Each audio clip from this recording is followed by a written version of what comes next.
Postoje stvari koje nisu velike zato što vrijede puno novca, velike su zato što ih pamtimo. Miris novog albuma, zvuk folije dok se otvara prvi paketić, ona sekunda tišine prije nego okreneš sličicu i vidiš da li si dobio igrača koji ti fali. I onda razočarenje, dupla, još jedna dupla. Pa je staviš u hrpu sa ostalima jer znaš da će ti možda baš ta dupla sutra pomoći da dobiješ onu jednu koju tražiš već sedmicama. Za milione ljudi širom svijeta Panini album nije bio običan papir, nije bio samo proizvod, bio je ritual, bio je početak svjetskog prvenstva prije nego što se odigra i prva utakmica.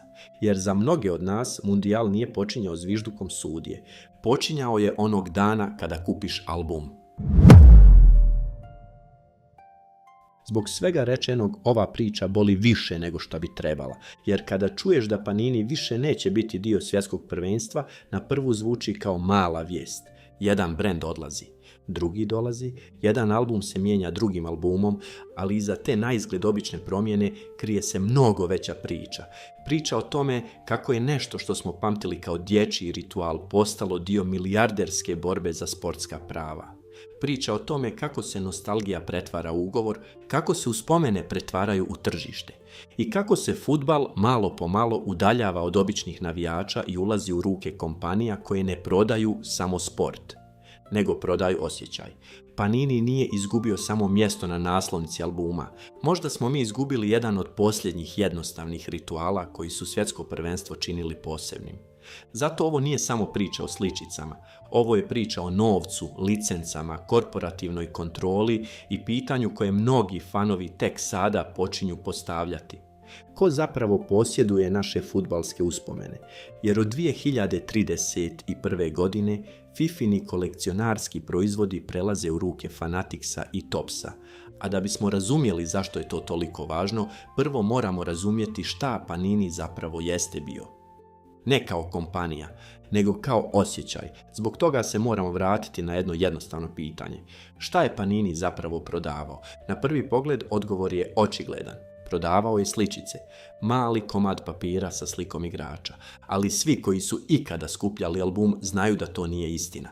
Panini je prodavao iščekivanje, prodavao je razgovor, prodavao je ono imaš li duplu, prodavao je trenutak kada se dijete i otac naginju nad isti album i zajedno traže gdje ide nova sličica. Prodavao je mapu jednog turnira i možda najvažnije, Panini je prodavao osjećaj da si dio nečega većeg, jer prije interneta, prije društvenih mreža, prije stalnih notifikacija i aplikacija, album je bio jedan od načina da upoznaš svijet fudbala. Kroz njega si prvi put vidio igrače iz Kameruna, Japana, Meksika, Brazila, Argentine. Naučio si zastave, naučio si imena gradova, naučio si da svaka reprezentacija ima svoju priču. I zato je Panini postao mnogo više od brenda. Postao je dio fudbalske kulture. Ali moderni sport više ne gleda na kulturu isto kao nekada. Moderni sport gleda na pažnju, na podatke, na navike potrošača, na to koliko puta fan može biti monetizovan prije, tokom i poslije utakmice. Ali prije nego što uđemo u taj hladni svijet ugovora, licenci i milijarderskih dogovora, treba stati na trenutak i razumjeti zašto je Panini uopšte postao toliko važan. Jer Panini nije bio popularan samo zato što je imao prava na svjetsko prvenstvo. Bio je popularan zato što je uspio napraviti nešto što rijetko koji brend uspije. Pretvorio je običan album u vremensku kapsulu. Kada danas neko otvori stari Panini album iz 70-ih, 80-ih, 90-ih ili 2000-ih, ne gleda samo stare igrače. Gleda jedno vrijeme. Gleda frizure koje se više ne nose. Dresove koji danas izgledaju legendarno. Reprezentacije koje su tada bile drugačije. Igrače koji su tada bili mladi, a danas su fudbalske legende. Zato se stari Panini albumi i danas prodaju za ozbiljan novac. Neki ih kupuju kao kolekcionari, neki kao investiciju, a neki samo zato što žele vratiti dio djetinjstva koji više ne mogu pronaći nigdje drugo. Jer kada držiš stari album u rukama, ne držiš samo papir. Držiš dokaz da je jedno svjetsko prvenstvo nekada zaista izgledalo tako. Prije TikToka, prije Reelsa, prije milion analiza fantasy liga, aplikacija i notifikacija. Bio je album, bile su sličice i bilo je ono pitanje koje se ponavljalo svake godine: koliko ti još fali? I možda je baš zato svaka nova Panini kolekcija uvijek izazivala neku posebnu groznicu. Čim se pojavi novi album, ljudi opet postanu djeca, počinju tražiti gdje ima paketića, koja trafika ih je dobila, koji market ih još ima, ko je već kupio kutiju, ko ima duple, ko prodaje album, ko mijenja. I odjednom nešto što izgleda kao obična stvar ponovo pokrene razgovore među ljudima. Na društvenim mrežama vidiš odrasle ljude kako se hvale prvom otvorenom kesicom. Neko snima kako lijepi prve sličice, neko se žali da ne može pronaći album, neko traži zadnjih 10 koje mu fale, a neko kaže da neće skupljati, pa 3 dana kasnije već ima pola albuma popunjeno. To je snaga Paninija. Ne samo da proda proizvod, nego da probudi naviku za koju si mislio da si je prerastao. I zato ljudi ne reaguju ovako emotivno zbog jedne kompanije. Niko ne plače za logom. Ljudi reaguju jer osjećaju da se mijenja nešto što je dugo bilo dio fudbalskog rituala. A kada se ritual promijeni, promijeni se i osjećaj. Jer album nije bio samo dodatak svjetskom prvenstvu. Album je bio najava, bio je prvo zagrijavanje, bio je način da turnir počne u tvojoj kući mnogo prije nego što reprezentacije izađu na teren. I baš tu dolazimo od onoga što velike kompanije vrlo dobro razumiju. Nostalgija nije samo lijepa uspomena, nostalgija je vrijednost. Ako nešto ljudi pamte, to se može prodati. Ako za nešto vežu djetinjstvo, to se može naplatiti. Ako nešto ima emociju, to postaje tržište. I zato Panini albumi danas nisu samo dječja zabava. Oni su kolekcionarski predmeti. Oni su roba koja se čuva, preprodaje, traži, procjenjuje. Neki stari primjerci vrijede mnogo više nego što je iko zamišljao dok ih je kao dijete lijepio za kuhinskim stolom. I tu se krije ključ cijele priče. FIFA nije gledala samo album, nije gledala samo sličice, gledala je emociju oko njih, gledala je pažnju koju stvaraju, gledala je tržište koje se može proširiti. Jer ako milionima ljudi već nešto znači, onda to više nije samo hobi, to je poslovna prilika. I tu ulazi novi igrač, Fanatics. Ne kao firma koja samo želi napraviti još jedan album, nego kao kompanija koja želi uzeti cijeli sportski doživljaj i pretvoriti ga u jedan veliki sistem. Dresovi, kartice, sličice, digitalne kolekcije, ekskluzivni proizvodi, komadi dresova, posebna izdanja, online prodaja, događaj, sve na jednom mjestu, sve pod jednom kontrolom. I zato ova promjena nije samo pitanje ko će štampati sličice poslije 2030. godine. Pitanje je ko će kontrolisati način na koji buduće generacije skupljaju svoje fudbalske uspomene. Panini je možda bio stari svijet, nesavršen, ponekad skup, ponekad frustrirajući, pun duplih sličica i praznih mjesta koja nikad ne popuniš, ali bio je jednostavan, bio je razumljiv, bio je blizak, a novi svijet kolekcionarstva ide u drugom pravcu. Manje spontanosti, više ekskluzive, manje imaš li duplu, više limited edition, manje razmjene ispred škole, više digitalnih platformi, posebnih paketa i proizvoda koji se prodaju kao iskustvo. Možda će to nekome biti bolje. Možda će nova generacija to prihvatiti bez problema. Možda će Topps i Fanatics napraviti proizvode koji će izgledati modernije, skuplje i tehnološki naprednije. Ali pitanje nije samo da li će novi album biti dobar. Pitanje je šta se gubi kada se jedan običan ritual pretvori u veliki korporativni ekosistem. Jer kad god sport kaže da nešto radi zbog fanova, uvijek vrijedi pitati da li je to stvarno zbog fanova ili zbog toga što su fanovi postali najisplativiji proizvod. I tek sada dolazimo do dijela priče koji objašnjava zašto se Panini i FIFA razilaze. Na papiru to je poslovna odluka.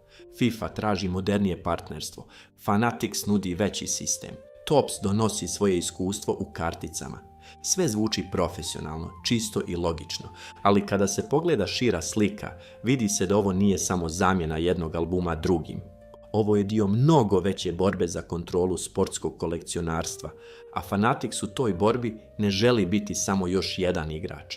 Fanatics želi biti mjesto kroz koje prolazi skoro sve i tu priča postaje mnogo manje nostalgična, a mnogo više poslovna. Da bismo razumjeli zašto je to važno, ne moramo ulaziti u svaki detalj njihove poslovne historije. Dovoljno je razumjeti njihovu logiku. Fanatics ne želi samo prodavati proizvode. Fanatics želi kontrolisati cijeli put kojim fan prolazi. Od trenutka kada kupi dres, do trenutka kada kupi karticu. Od fizičkog proizvoda do digitalne kolekcije, od stadiona do online prodavnice. To je novi model sportskog biznisa. Nije cilj samo da kupiš jednu stvar. Cilj je da ostaneš u sistemu, da se stalno vraćaš, da uvijek postoji novi paket, nova kartica, nova ekskluziva, nova limitirana serija, nova prilika da potrošiš još malo. I tu dolazimo do suštine. Panini je bio album koji si popunjavao. Fanatics želi napraviti ekosistem koji nikad ne prestaje.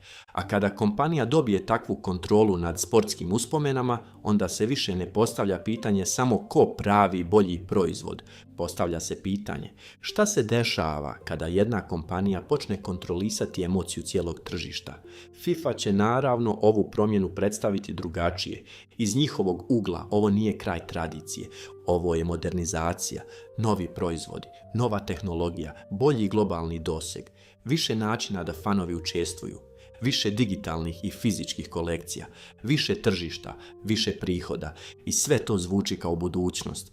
Ali problem sa budućnošću je što se često prodaje kao napredak, čak i onda kada iza nje stoji ista stara logika. Više novca, više kontrole, više ekskluzivnih prava. Jer ako imaš prava na turnir, imaš pristup pažnji. Ako imaš pristup pažnji, imaš pristup novcu. A ako imaš pristup emociji, onda imaš nešto mnogo vrednije od običnog proizvoda. I baš zato su Panini albumi bili toliko važni. Oni nisu bili samo roba na polici. Bili su ulaz u sjećanje. A kada neko kontroliše ulaz u sjećanje, onda kontroliše mnogo više od albuma. Zato je ova promjena toliko velika. Ne zato što će se na naslovnici pojaviti drugi logo, nego zato što pokazuje kako moderni sport razmišlja. Sve što fan voli može postati proizvod. Sve što fan pamti može postati licenca. Sve što fan želi ponovo osjetiti može dobiti novu cijenu. I tu dolazimo do primjera koji najbolje pokazuje šta se desi kada kolekcionarstvo postane rat prava. Euro 2024. Za mnoge fanove, taj album je bio prvi znak da budućnost možda neće biti jednostavna kao prošlost. Tops je imao službena prava za Euro 2024, ali prava u fudbalu više nisu jednostavna. Jedna kompanija može imati prava na turnir, druga može imati prava na određene reprezentacije, treća može imati prava na slike igrača, neko ima dresove, neko ima grbove, neko ima savez, neko ima igrači i onda fan koji samo želi kupiti album i skupljati sličice, odjednom dobije proizvod koji više ne izgleda potpuno onako kako očekuje. Neki igrači fale. Neke reprezentacije nisu predstavljene kako bi fanovi željeli. Neki dresovi ne izgledaju kao pravi. Neke sličice djeluju kao da im nešto nedostaje. I onda ono što je nekad bilo jednostavno zadovoljstvo postane pravna slagalica. Zašto nema ovog igrača? Zašto ovaj dres ne izgleda normalno? Zašto jedan album ima jedno, a drugi drugo? Zašto moram kupovati više proizvoda da bih imao osjećaj da imam kompletnu priču? To je ono što fanove najviše umara. Ne promjena sama po sebi, nego osjećaj da se hobi, koji je nekad bio jednostavan, pretvara u komplikovan sistem iz kojeg neko uvijek izvlači još malo novca. Jer fan ne čita ugovore, fan ne prati vlasničke strukture, fan ne zna ko je potpisao prava na koji savez, fan samo vidi album, vidi cijenu, vidi šta fali, vidi da li je iskustvo bolje ili gore. I zato je Euro 2024 bio važan signal.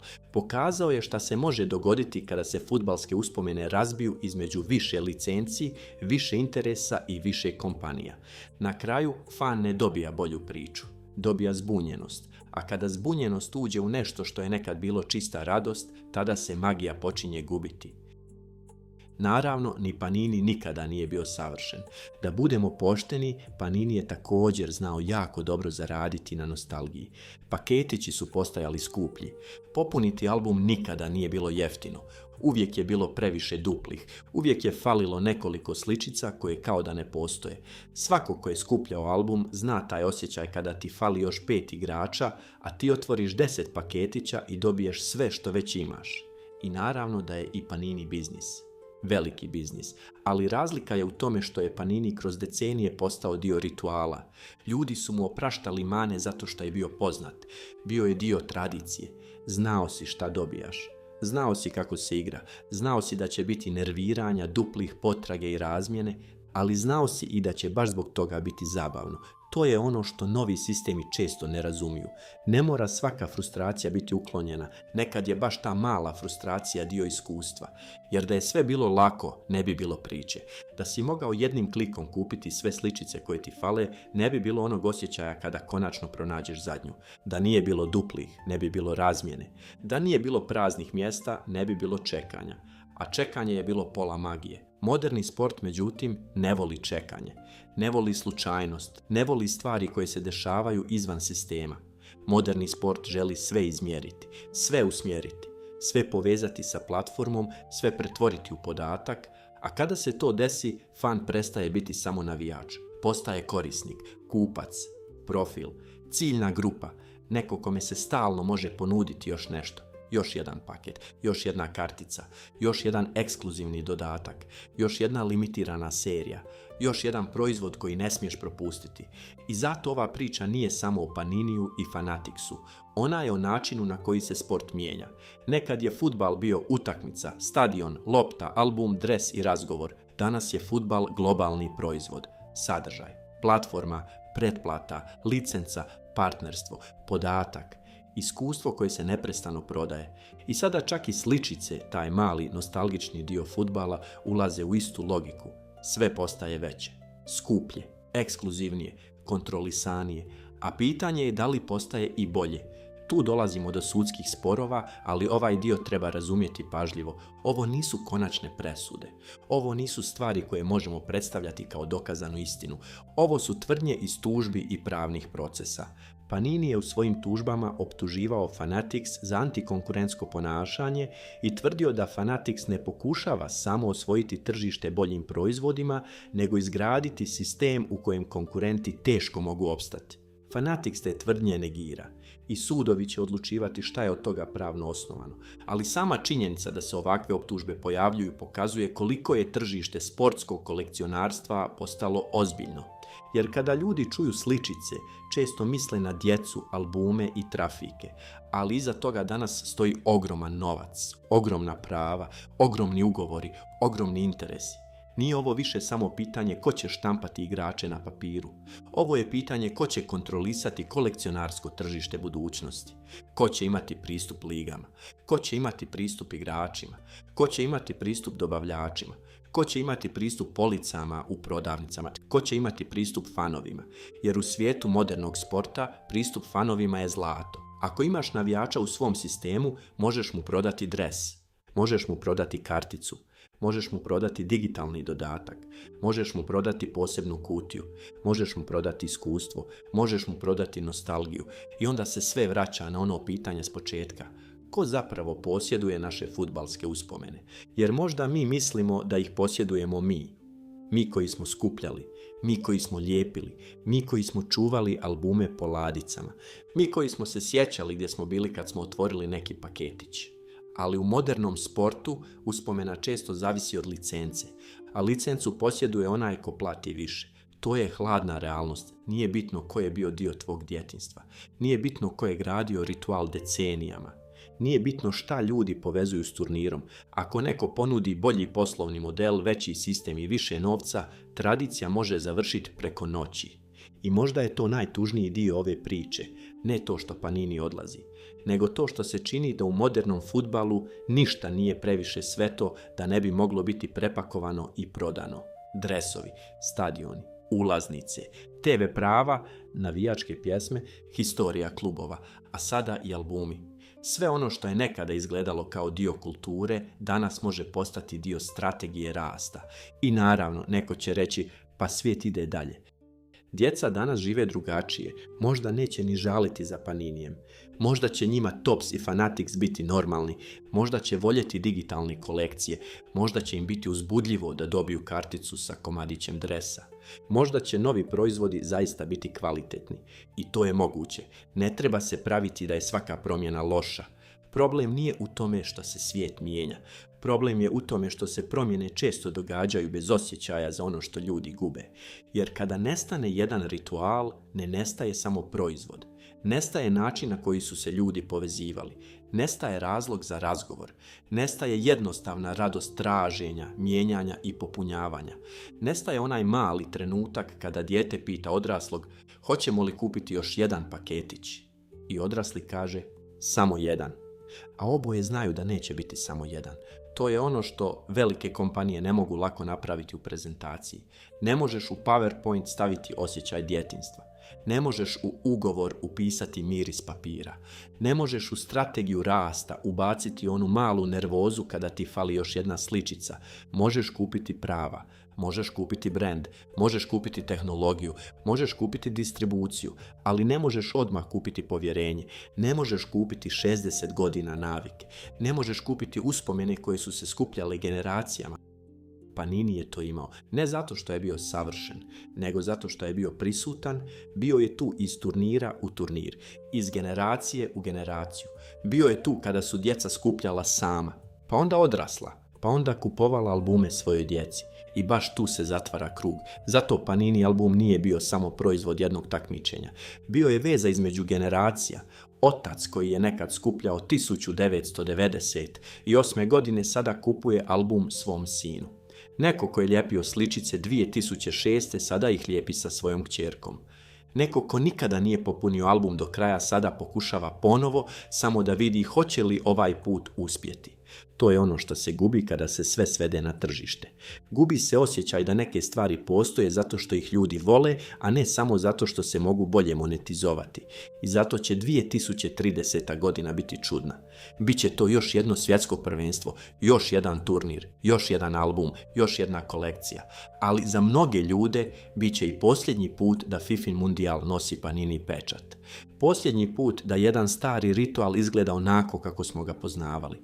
Posljednji put da se jedna era zatvara u obliku albuma, a poslije toga dolazi novi svijet. Svijet Fanaticsa, Topsa, digitalnih kolekcija, posebnih izdanja, ekskluzivnih prava, online sistema, patch kartica, limitiranih serija. Možda će biti bolji, možda će biti moderniji, možda će biti uzbudljiv na neki novi način, ali pitanje je da li će imati istu dušu. Jer duša kolekcionarstva nije samo u vrijednosti kartice, nije samo u kvalitetu štampe, nije samo u rijetkosti proizvoda. Duša je u priči oko toga. U tome ko ti je dao prvu duplu, gdje si kupio prvi paketić, koga si tražio sedmicama, s kim si mijenjao, koga si zalijepio na pogrešnom mjestu, koji album si ostavio nedovršen i koji još uvijek čuvaš negdje iako ne znaš ni zašto. Možda baš zato što znaš, zato što nije samo album, nego dokaz jednog vremena, vrijeme u kojem je svjetsko prvenstvo moglo stati u ruke, u kojem je cijeli fudbalski svijet bio raspoređen po praznim kvadratićima, u kojem je jedna dupla sličica mogla započeti razgovor, u kojem je radost bila jednostavna, spora i pomalo neuredna.